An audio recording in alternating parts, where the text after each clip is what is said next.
Hay otro tema, que es el de la violencia, con una actividad, no sé cómo definirla, no un problema semántico, no entremos en esto, es decir, guerrillero, terrorista, subversivo. Es irrelevante, es violencia. Es violencia, así es, a esto me quería referir.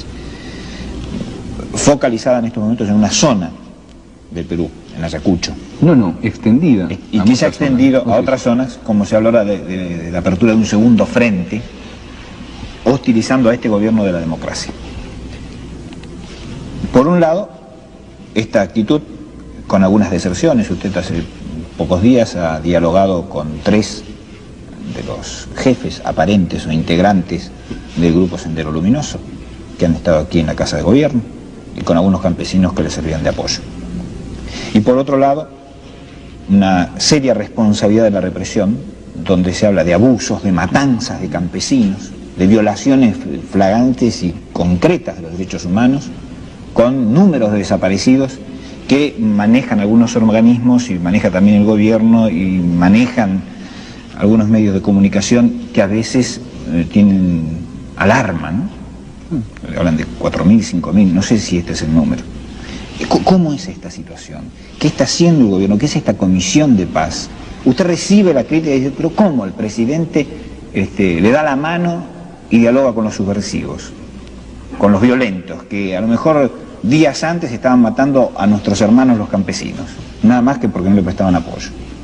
Bueno, la violencia en el Perú tiene múltiples causas, no puede explicarse por una sola razón. No existe además ninguna explicación única en ninguna situación. Hay naturalmente un equipo ideológico armado, yo diría la guerrilla medular, con concepciones polpotistas, extremistas y milenarias, para la cual todo lo que puede existir hoy día debe ser cambiado, y que niega la posibilidad de que el pueblo mismo, por su democracia, se dé una realidad de socialización y de justicia. Pero detrás de este grupo hay una realidad dramática de la cual se alimenta la violencia ideológica, de donde recluta descontento, desilusión histórico. No olvide usted que desde la conquista española hay zonas en el país que han sido absolutamente abandonadas o utilizadas como una cantera de carne humana para extraer mineros, para extraer animales de carga casi. Estas comunidades campesinas viven siglos atrás y a ellas va el terrorista armado de algunas frases y clichés con las cuales va conquistando. Hay que reconocer que no solamente existe entonces ideología y organización política, sino también una situación histórica de injusticia. Entonces el problema no es solamente combatir al grupo armado con un fusil, el problema es solucionar el tema de fondo, que es la injusticia. Por eso nuestra principal preocupación es la descentralización con justicia en el país. Hay que terminar con las diferenciaciones inmensas que hay en sectores sociales de altos ingresos respecto a estos campesinos abandonados. Y en ese sentido, la acción del gobierno está allí en el presupuesto nacional que hemos reformulado en esta segunda parte del año. A los departamentos en los cuales hay olvido histórico, la mayor tasa de mortalidad, de enfermedad, de desatención, hemos destinado a la parte importante del presupuesto. Ahora, respecto a la violencia, que sigue siendo un hecho, es una larga guerra. Esta democracia con sentido social, que yo llamaría de socialismo democrático, tiene que hacer entender poco a poco a la mayor parte de la población que es un camino real y concreto a la solución de sus problemas. Habrán otros que pedirán ir más rápido o que dirán que nada vale. Son los mensajeros de la desilusión. Yo estoy dispuesto a comprobar que estas sociedades tienen esperanza mediante la participación masiva y consciente de sus poblaciones en el voto, en el ejercicio de un gobierno soberano con libertad. Y creo que esta larga guerra es una guerra ideológica. Los que creen que hay que destruirlo todo y los que creemos que hay que destruir lo malo y desde los cimientos comenzar con una nueva sociedad con justicia, una sociedad socialista. Esto es una larga guerra, de manera que no nos angustia que haya, como ha habido en otros países, que haya violencia. Lo que sí queremos es que la barbarie y la violencia esté de parte de ellos, de los equivocados, que no esté de parte del Estado. Y esto es también un proceso de pedagogía muy largo, porque quien participe en una guerra contra la violencia se contagia de la violencia. Por eso hemos tenido que tomar decisiones dramáticas respecto a la conducción de las fuerzas que reprimen la violencia en esas zonas y a veces destituir a algunos jefes, como una muestra clara y simbólica de que no es por el camino de responder a la barbarie con la barbarie como vamos a solucionar ese problema. ¿Estos hechos van a ser investigados de violación a los derechos humanos? Y sancionados, y castigados, naturalmente. Pero contra el que ejerce la violencia, ¿usted cómo reprime, presidente? ¿Deteniéndolos? Mediante las armas de la ley. Si un destacamento de policía se encuentra con un grupo terrorista que lo amenaza con la muerte, tiene que responder con sus armas. Eso es natural. Lo que no puede hacerse es torturar o desaparecer personas o ejecutar. Porque acá las víctimas fundamentalmente de las cuales se está reclamando son los campesinos, los habitantes naturales de ese lugar. Claro, porque hay un problema dramático. El senderismo se vale de los campesinos, a los cuales entrega algunas lanzas, a lo más algunas escopetas de retrocarga, para enfrentarlos así masivamente a las fuerzas policiales y a las fuerzas del ejército, que son profesionales de la guerra.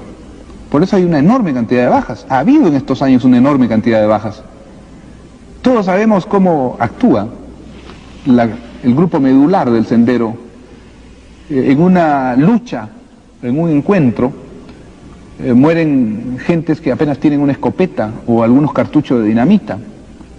Es muy raro que muera alguien que tiene un fusil ametralladora, por ejemplo, porque el que tiene el fusil ametralladora es un dirigente. Los dirigentes se quedan atrás. Eso es lo dramático de esta lucha. Y en este diálogo que usted tuvo con estos tres integrantes de Sendero Luminoso, ¿cómo se desarrolló? Yo diría que con mucha cordialidad, porque son peruanos que posiblemente han estado equivocados. Y entonces ellos me han estado explicando cómo es el accionar. Y además la captación, la disciplina, yo diría hasta la esclavitud a la que son sometidos los campesinos en las comunidades de la sierra. Yo quiero que ustedes se pongan a pensar cómo es la serranía del Perú, donde no hay en muchos lugares escuelas, ni gobernadores, ni policía, ni luz eléctrica, ni agua potable, por cierto, ni posta médica. Allí solamente viven los campesinos en sus comunidades superviviendo. De pronto llega una organización nueva y política que les habla de un mañana luminoso y de un mañana absolutamente diferente y con justicia. Muchos de ellos creen en esto y tienen todo derecho a creer. Yo, si fuera como ellos, también creería en que es necesario terminar con una sociedad en la cual uno vive al igual que 10 generaciones anteriores. Pero entonces, ¿qué hace el Sendero? ¿Cómo los organiza? Nombra a uno de ellos jefe político y militar y entonces los incorpora a esta lucha de la cual dice está triunfando el Sendero Luminoso. Ellos mismos me decían cuando llegaron que la información que ellos recibían, porque no tienen radios, no tienen comunicación con el exterior, es que la lucha revolucionaria estaba victoriosa. Y entonces iban reclutando cada vez más jóvenes que nunca volvían, porque son jóvenes que se entregan a la muerte. No todos campesinos. Hay muchos que son profesionales, que han ido desde las universidades. ¿Estos tres qué eran? No, esos eran campesinos pero de un nivel, yo diría, cultural, ideológico, ya sedimentado, más avanzado. Pero cuando se les explica que dentro de la democracia, desde Lima, desde este palacio al cual muchos han visto como signo del poder colonial, se puede hacer una transformación popular y socialista, entonces ellos se sienten conmovidos ante un lenguaje que nunca han escuchado.